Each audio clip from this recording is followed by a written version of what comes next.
Hello, everyone. This is an interview series with successful business analysis candidates and practitioners. My name is Puneet. I would be your host for your session.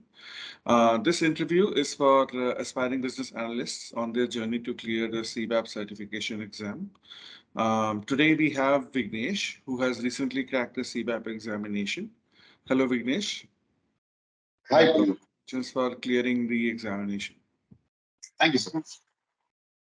All right, let's start the discussion. So, Vignesh, why don't you tell me something about yourself? Yeah. So I have overall 12 years of experience, close to 12 years, and out of that, close to 10 years is as a business analyst. So I've been working into multiple domains. I started as a business analyst. I started with e-governance, and then into project management, and then into e-commerce, and finally, for the last 6+ years or so, I'm now in BFSI, working with global markets domain and currently in investment banking. So prior to all this, prior to becoming a business analyst, I was a planning engineer for about 2 years. And then I completed my PGPM, majoring in operations in IT and finance as a minor. So that kind of brought me into the business analysis, the profile. From there on, it's been a roller coaster ride, and yeah, I'm enjoying it every day. All right, that's interesting of a multifaceted experience. So, coming back to the CBAP examination, would you like to share your strategy and how did you approach it from the beginning? Yeah. So CWAP is one of the so based on my experience. So I have done multiple other certifications as well, Mhm. including project management, including product owner certifications, and all of that. I found CBAP to be the toughest and the most demanding. So it took close to like 4 to 5 months of my time in preparation and then getting myself absolutely sure that I'm going to crack it in the first time itself. So a lot of dedication is required. So after my classes, I took close to 4 months of continuous preparation, at least 1 hour, 1 to 2 hours per day, Mhm. somewhere ballpark in the working days, and about double that on the weekends. So I made sure at least a fortnight when I at least once a fortnight when I started the preparation, I was attending one full test, and as the so I scheduled my exam date well in advance. Like I took the exam in mid of April, but I booked the exam in the end of December itself. So I knew exactly what my deadline was. So what would be the level of preparation required and how much time? So I could plan how much time I wanted to dedicate.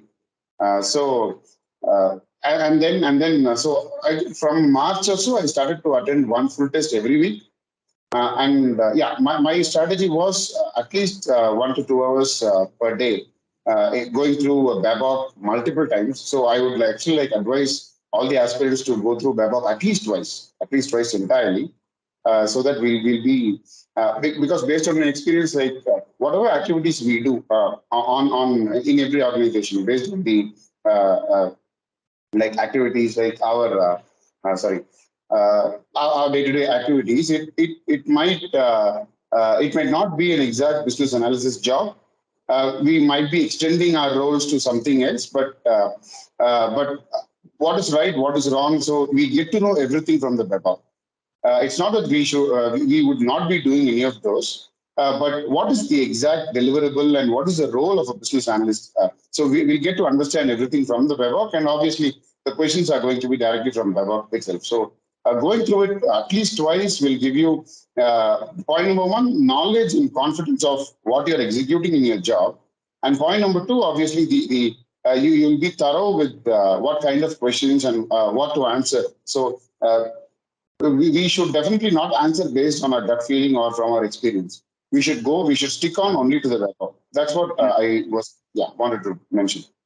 Yeah, that's very important because sometimes, I mean, irrespective of even if one disagrees with the Babok, but since the examination is completely out of Babok, you would have to kind of go with what the Babok does or says. So, In our organization, we might, some things might seem right, but mm, WebOut has been recorded by multiple business analysts across the globe. So Mhm. they have set the standards. So whether it's being followed or not in our organizations is irrespective. But yeah, at least to stick on and to know what is the exact definition of every activity. So that we'll get from the web.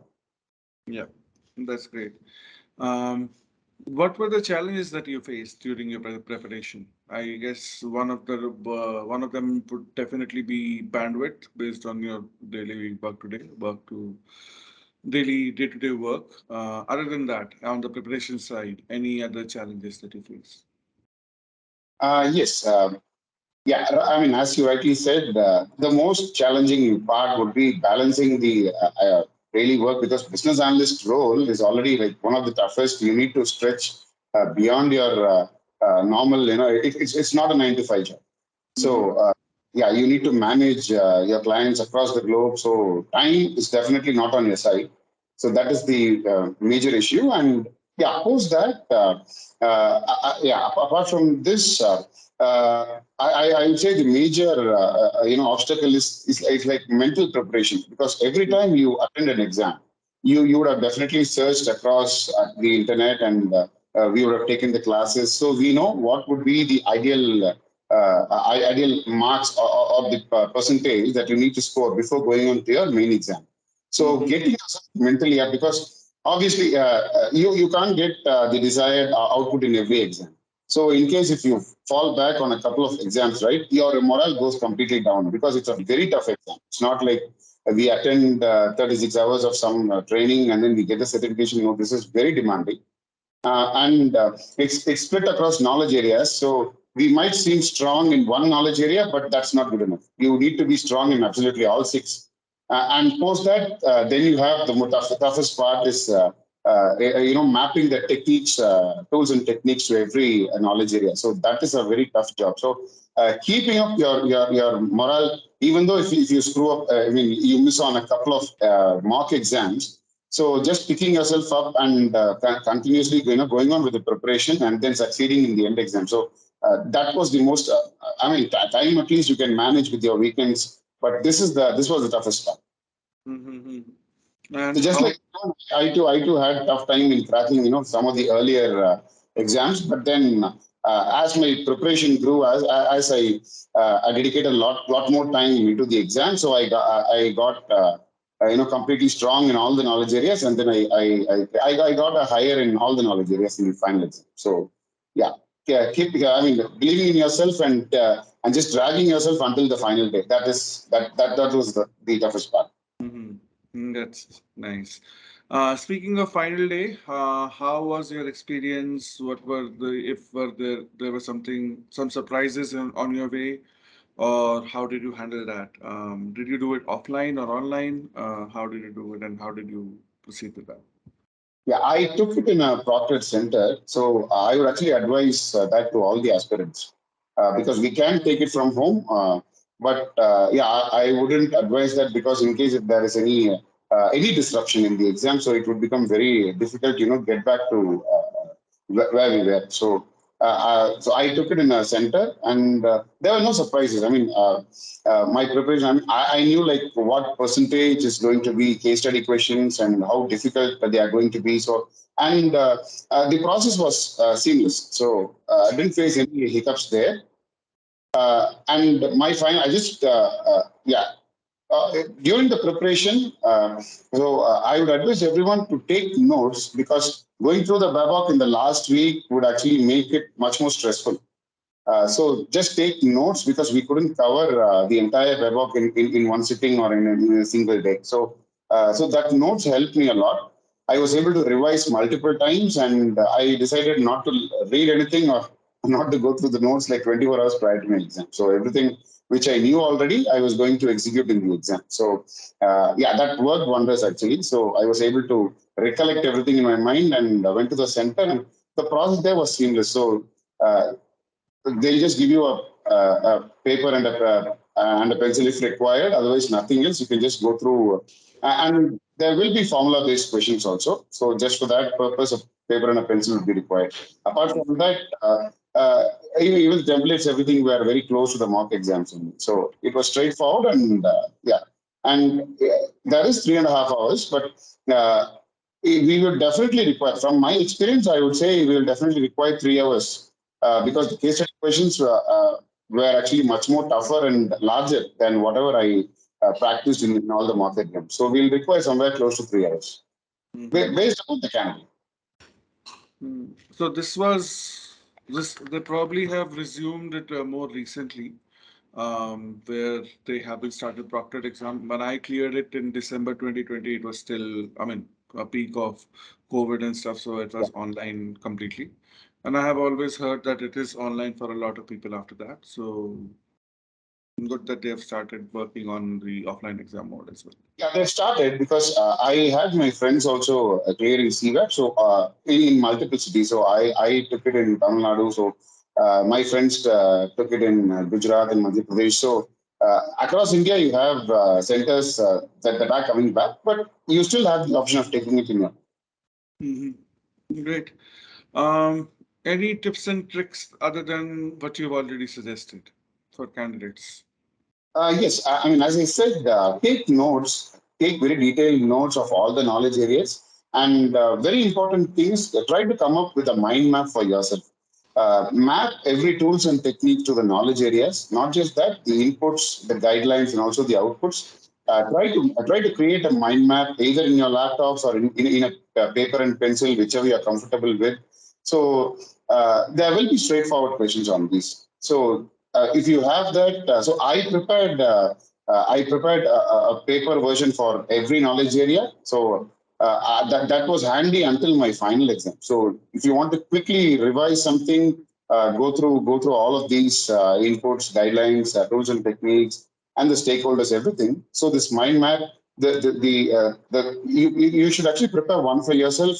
Keep it until the exam day to revise it multiple times and keep your notes like very detailed notes so that you can revise it uh, so that you don't have the stress of going through the entire BABA because that's a huge book, 500 plus pages. So please do a revision, thorough revision. So and definitely underline and study all the jargons that are there in the book, and please dedicate at least 1 to 2 hours of time every day. Mhm. Because even if you miss for 1 week or so, I mean, you would have definitely you just cleared like 1 year prior to me, so you would definitely know this. So even if you are like not glued to the book at least for 10 to 15 days, then you have to restart everything. Mm-hmm. There were times when I couldn't study. I didn't get a chance myself for a couple of weeks, and then I was lost in where I was. So, unless you make notes, you would have to start all over again, and that would be an even bigger challenge, I guess. Right. One final thing. How has life changed? How long ago was your exam, and have you informed your employer about this and other things? And how has that changed how you work and any other benefits of CBAP clearance? Yeah, I have informed my employer.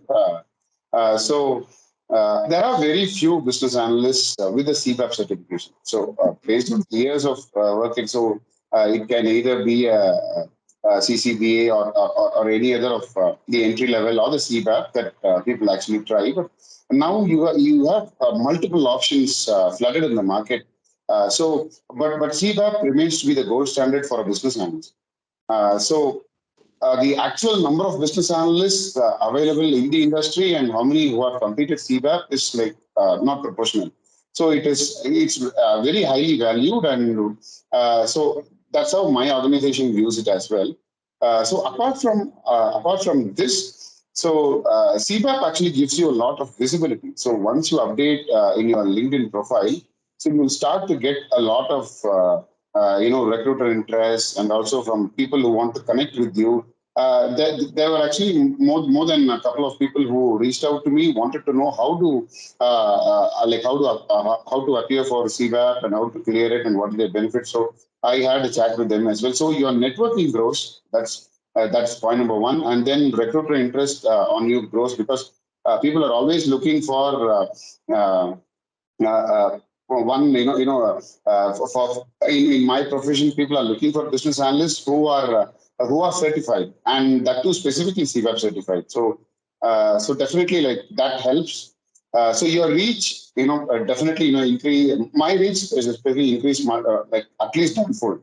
So number of views and number of people who are getting back to me based on LinkedIn views and so that has increased a lot because otherwise there are multiple business analysts in the market, but CPAP definitely gives you a lot of visibility. If you are not interested in moving jobs, I mean, that's perfectly fine, but still your networking and your connectivity grows up. And how about your performance as a business analyst? I mean, when I did that, I kind of CBAP and BABOK gave me a structure of how I work. Exactly. And I could see that when I do something, when I sat down with a bunch of stakeholders, it was what it was and how do I conduct do's and don'ts of the technique that I was using. So, any impact on the way you Yes. work as a business analyst from the examination? Yeah, definitely. For example, as a business analyst, one of the primary activities that we do is requirements elicitation. So I'm just taking this as an example. So BABOP gives you like 50 plus, methods of elicitation and how to go about in every specific domain or so. So that much of detail is available.